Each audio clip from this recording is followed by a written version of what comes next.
Welcome to our second intermission show. 2-1 is the score in Peterborough, and joined by Jonas Tomiak of the hockeygroup.net. And you're out here for the Tournament of Champions, watching a lot of minor midget players, and you're scouting them, you're recruiting them, and you're advising players on how to advance to the next level, and I guess kind of live the dream like a lot of these OHL guys are doing right now. So just tell me about the process of approaching a kid and talking about representing him. Yeah, absolutely. Basically, this is a fantastic weekend to come down at Peterborough and see a lot of the talent that's out there.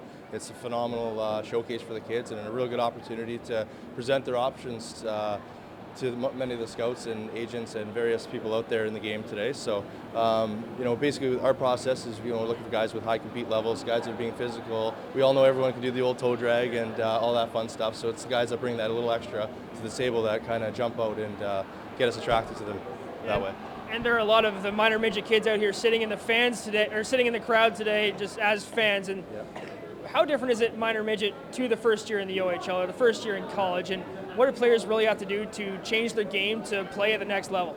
Yeah, it's absolutely a massive step. You're now playing against guys that are 3-4 years older than you in the NCAA or in any league that you move up to, whether OHL, Junior B, Junior A. You're playing against older, bigger bodies. Minor midgets, the same age group. So it allows guys to push themselves in terms of higher levels of training.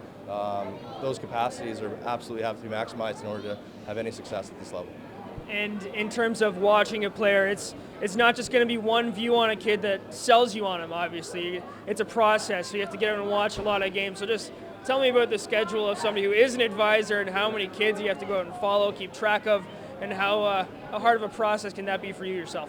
Yeah, it's a lengthy process. I'd like to think it's an enjoyable part of the game. You watch anywhere from 200 to 300 games per year. Watch anywhere from 15 to 30 games on an individual kid to really get a good idea of how consistent they are. Anybody can have one great night, score 3 goals, but it's what you do those other 18, 19 nights that kind of shows up. But when it comes down to a big tournament like the Tournament of Champions, say a kid does light it up all tournament, is that something that you can say he has that potential? Maybe we can work with him. And when guys maybe aren't as consistent, how do you work with them? Yeah, basically, when a guy does show that he can do that, of course, capabilities attract you to that. The potential is there. Now, getting that out of a kid consistently is obviously another challenge, and just want to make sure that's not a one-off, and just the kid got lucky, all the stars were aligned. But if that's the case, and he is that kind of a player, guys like myself and the other guys, we try to get that out of them night in, night out through various means of motivation as well as realistic play values. And you guys represent a player on the Peterborough Petes, your connection, Kyle Jenkins. So he's a new player for the Peterborough Petes. Fans are enjoying his presence. But just around the league, the hockey group, how many players do you guys represent? In the OHL currently, I think there might be only about 3 or 4 right now this season in various spots. And there's various different paths for these guys. The OHL is a great route, but you have to be really ready to get there. We got a lot of guys just in the wing right now, getting ready in the Tier 2 leagues throughout Ontario, ready to go, itching at it, and realizing how big of a step it is. Like I say, that's where that big year and training gets you there. And you yourself, you went the college route playing hockey, but obviously there are advantage and disadvantage to either route. And just what do you tell kids, and how do you keep them open to either approach to the game moving forward? I think it's about being well informed, having the options presented in front of you. If you're a real strong academic student, the OHL may be the best place for you, depending on what kind of player you are. If you're not a very good hockey player, but you're a very strong student, the NCAA may have a longer opportunity for you, as they tend to take older guys. So there's a lot of different windows depending on the stage of development, the academic focus, the family's needs, and most of all the kids, what he actually wants to do. And obviously that's important. A lot of times that gets skewed what the player might actually want. But when you guys talk to them, how is it different than them talking to a parent? And what do you offer them that maybe helps keep their mind open and on the right path?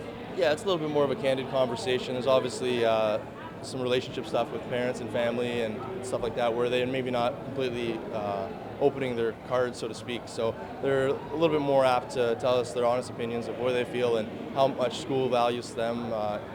Both in the OHL as well as NCAA, it's massive school, side of it, they're pushing it. So you have to be a student first and foremost, so you have to commit that way. But in terms of where you want to be as a player, how ready are you to make the step is really the biggest key question. And just the website for the hockey group, what will people find on there, and where do they go? It's thehockeygroup.net.